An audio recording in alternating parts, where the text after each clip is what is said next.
A husband and wife are not just two people within the marriage. Yes, they have independent relationships with the Lord and with other people, but they are also one flesh. Like our blessed Trinity, there is perfect oneness that unites the persons in the Trinity. All biblical marriages should look like this kind of unity. I want to talk about that in this marriage devotion.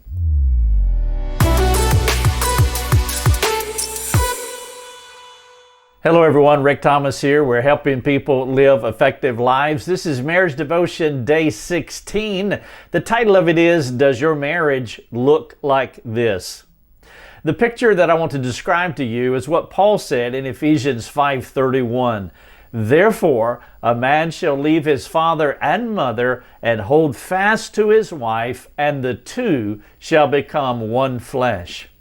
This kind of union is both a mystery and a practical reality. And though you cannot fully understand what a one flesh partnership means, you can functionally and faithfully participate in a one flesh marriage while enjoying its benefits. Before two people make a one flesh covenant, which is an agreement between God and each other, they were two individuals belonging to two different family units.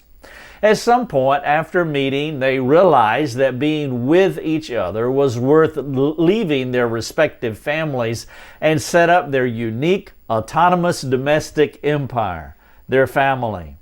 A family is not just when a couple has children, but when a couple is married. Two people, they make up a family. The first family unit was Adam and Eve. They later added children to their family unit. This newly formed family of two agreed they would honor, cherish, love, and serve each other until death separated their one flesh union. At the beginning of any marital covenant, the couple, for the most part, are two different entities. Though on paper, they are one flesh, under God and before the world. They are yet unable to enjoy all the benefits of being one flesh fully.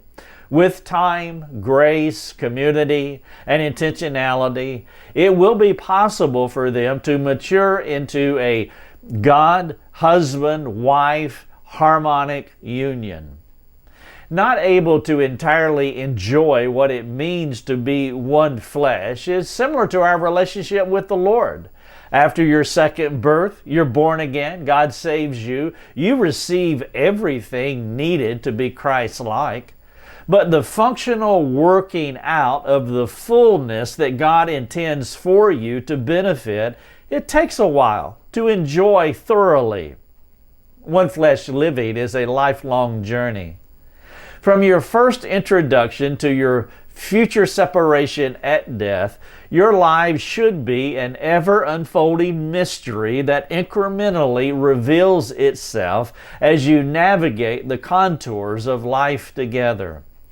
The idea of living in a one-flesh marriage is like many petals on a flower that mature through time.